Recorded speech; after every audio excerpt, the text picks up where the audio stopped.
Not put your confidence in a companion. Guard the doors of your mouth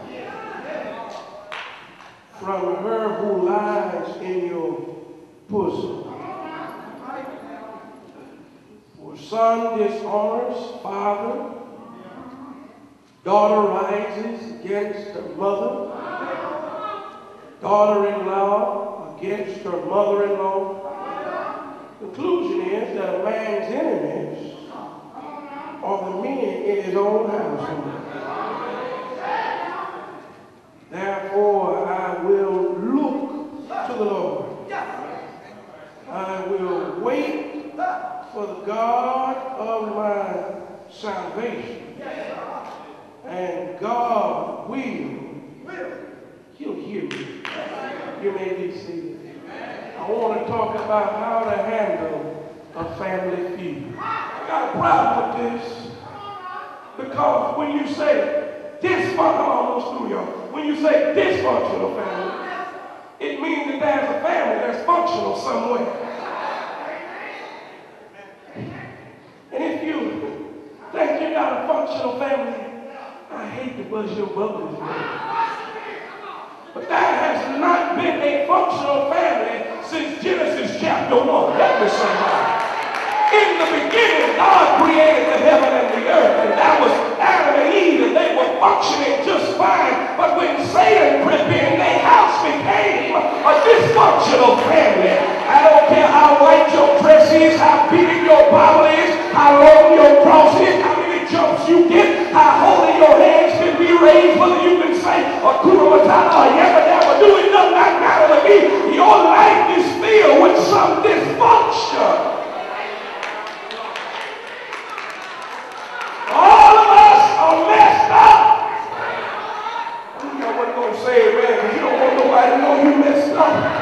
But all of us are messed up. And I say it like this in St. John. Many of us say the things I used to do, I don't do no more. I can't say that, y'all. The things I used to do, I don't do as often. But God is still working on me. I'm still a little dysfunctional. But God can move me from dysfunction to deliverance if I just stand there and wait on God.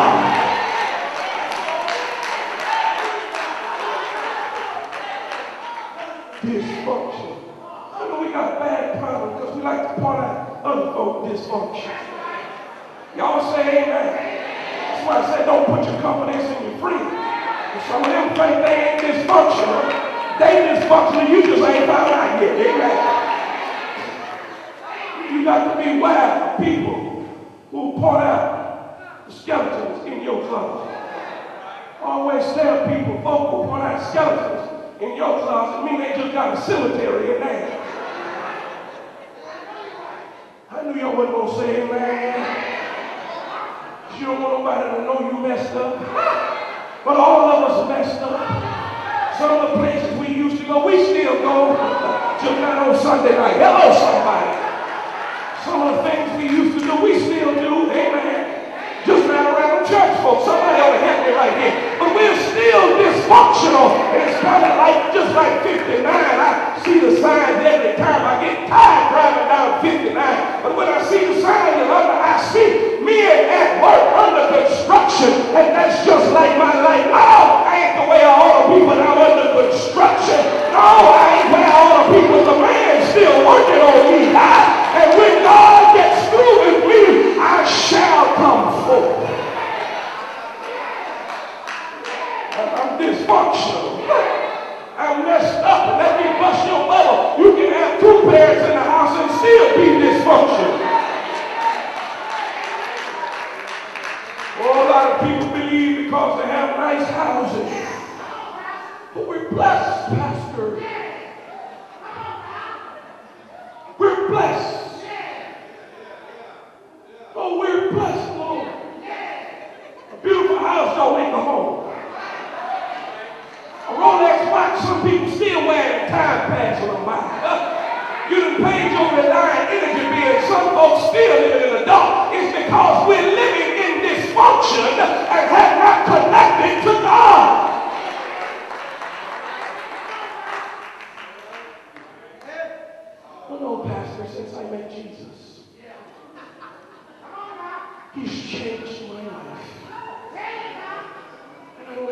problems anymore. You need to be a Houston Memorial God. Is anybody that doesn't have problems dead? We all have some problems, but you have to watch who you put your trust in. You have to watch who you put your confidence in. There are some people who say, yeah, tell me, I'll pray for you. They ain't P-R-A-Y for you. They're P-R-E-Y on you. You'll discover at the moment that you tell your information to one sister, girl, let me tell you how Troy treated me. He done treated me bad all over again. Girl, he keeps sneaking out with somebody. And when you find out later that that somebody was the body you was telling all your business to, that's why he says, guard your mouth. Hey, keep your mouth closed. As you telling her about Troy from the front door, and she's sneaking in the back door. You've got to watch your friend. It's tight, but it's right. Some people you can't put confidence in. My saying is when you go to the volunteer home, you got to watch who you put your confidence in.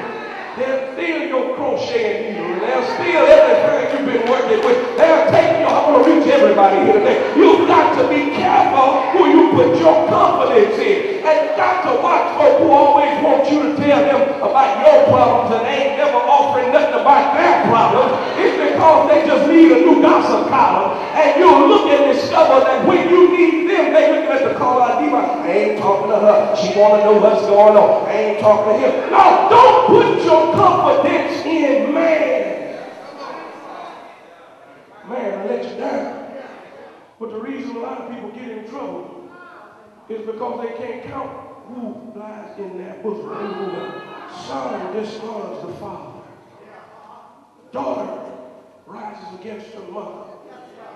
And then you got to bring the in-laws in. They can't get along with one another. And you know some people fight so long they don't realize what they've been fighting about. Y'all say amen. Ain't Sally been dead for 10 years and we still fighting over who gonna get the child.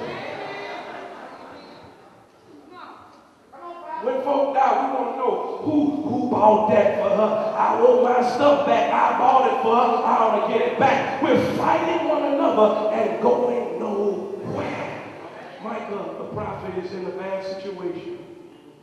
He's dealing with people socially, the princes and the judges are just getting what they want. They're getting rewards. They're bribing folk. Y'all know kind of like people here in American leadership. They get what they want and they ain't giving nothing. Amen.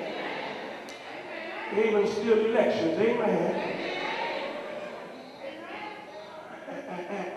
And Micah says, but worse than that, it gets into your house. But what do you do when all hell breaks loose? I want to help somebody today.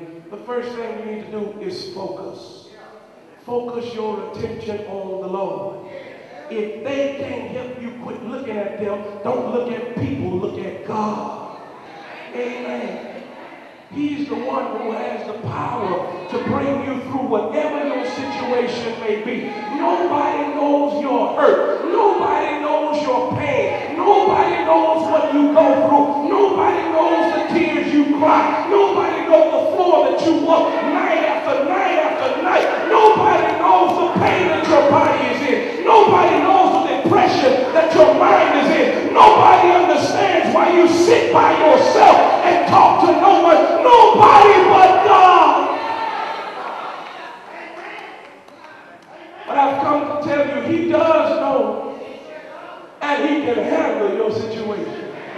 I don't care how low you are. People in church will sometimes tell you you can't come to Christ. You've done this and you've done that. All have sinned and come short of the glory of God. All of us in our robes and church clothes, a messed up bunch of people.